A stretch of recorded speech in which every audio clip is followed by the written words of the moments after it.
Missile വർഷങ്ങൾക്കും drone ആക്രമണങ്ങൾക്കും ഇടയിൽ പശ്ചിമേഷ്യ സമാധാനത്തിനുള്ള ഒരു പുതിയ പരീക്ഷണത്തിന് വേദിയാവുകയാണ്.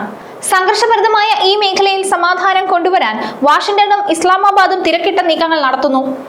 ഈ അധികാര വടംവലികൾക്കിടയിൽ പെട്ടുപോകുന്നതാകട്ടെ ഗൾഫ് നാടുകളിൽ വിയർപ്പൊഴുക്കുന്ന ലക്ഷക്കണക്കിന് പ്രവാസികളാണ്. ഈ രാഷ്ട്രീയ ചതുരംഗ കളത്തിലെ ഏറ്റവും വലിയ ഇരകൾ അവര് തന്നെയാണ്. യുദ്ധം രൂക്ഷമായതോടെ ഗൾഫ് രാജ്യങ്ങളിൽ തൊഴിൽ അസ്ഥിരത വർദ്ധിക്കുകയും നിരവധി പേരുടെ ജോലികൾ മുൾമുനയിലാവുകയും ചെയ്തു. ലബനൻ, ഇസ്രായേൽ അതിർത്തികളിൽ ജോലി ചെയ്തിരുന്നവർ ജീവഭയത്തോടു കൂടിയാണ് കഴിയുന്നത്.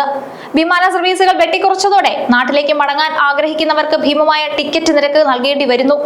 വിസിറ്റിംഗ് വിസയിൽ എത്തിയ കുടുംബങ്ങൾക്ക് വിമാനങ്ങൾ റദ്ദാക്കപ്പെട്ടത് മൂലം മടങ്ങാൻ കഴിയാതെ വരികയും വിസ കാലാവധി കഴിഞ്ഞ് വലിയ തുക പിഴയായി ഒടുക്കേണ്ടി വരികയും ചെയ്യുന്നത് പ്രവാസികളുടെ സാമ്പത്തിക നട്ടലൊടിക്കുന്നതാണ്.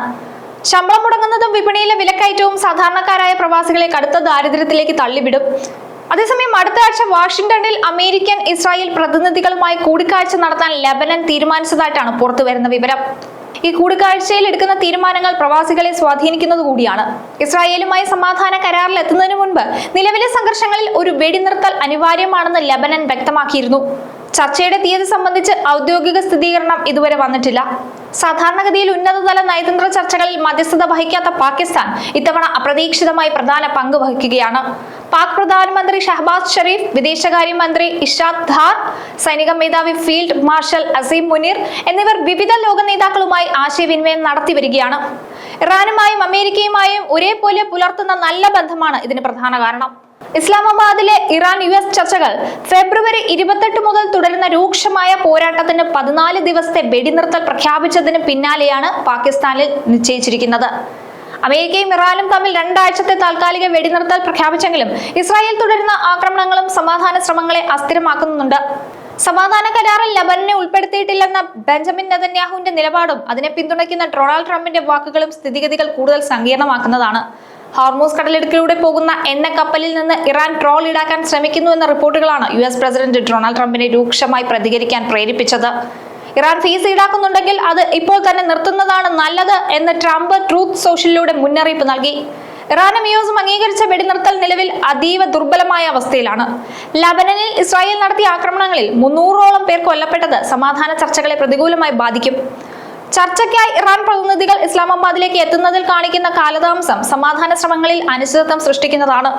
ഹിസ്ബുള്ളയുടെ കേന്ദ്രങ്ങൾ ലക്ഷ്യമിട്ട് 100ലധികം മിസൈലുകളാണ് ഇസ്രായേൽ ലബനനിലേക്ക് തൊടുത്തുവിട്ടത്.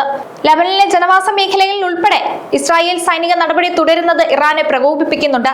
ലബനനിൽ ഈ കടന്നുകയറ്റത്തിൽ പ്രതിഷേധിച്ച് ആഗോള എണ്ണ വ്യാപാരത്തിന്റെ ജീവനാഡിയായ ഹോർമൂസ് കടലിടുക്ക് ഇറാൻ വീണ്ടും അടച്ചു. ബുധനാഴ്ച പുലർച്ചെയാണ് അമേരിക്കയും ഇറാനും തമ്മിൽ 2 ആഴ്ചത്തെ താൽക്കാലിക വെടിനിർത്തൽ പ്രഖ്യാപിച്ചത്.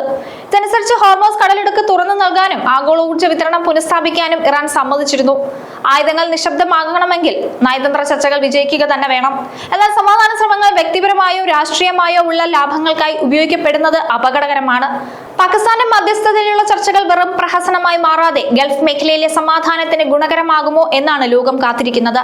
ഹോർമൂസ് കടലിടുക്ക് തുറന്നു നൽകുന്നതും സ്ഥിരമായ വെടിനിർത്തൽ കരാർ രൂപപ്പെടുന്നതും ലക്ഷക്കണക്കിന് പ്രവാസികൾക്കും ആഗോള സാമ്പത്തിക വ്യവസ്ഥയ്ക്കും വലിയ ആശ്വാസമാകും. നയതന്ത്ര മേശപ്പുറത്തെ തീരുമാനങ്ങൾക്ക് അപ്പുറം മനുഷ്യജീവന് വില നൽകുന്ന ഒരു സമാധാന അന്തരീക്ഷം പുനഃസ്ഥാപിക്കപ്പെടുമെന്ന് നമുക്ക് പ്രത്യാശിക്കാം. പശ്ചിമേഷ്യയുടെ ഭാവി ഇപ്പോൾ വെറും കരാറുകളിലല്ല, മറിച്ച് അത് നടപ്പിലാക്കാനുള്ള ഭരണാധികാരികളുടെ ഇച്ഛാശക്തിയിലാണ്. ഇപ്പോൾ നടക്കാൻ പോകുന്ന ചർച്ചകൾ പ്രവാസികളുടെ ഭാവി നിർണ്ണയിക്കുന്നതിൽ വലിയ പങ്ക് വഹിക്കും.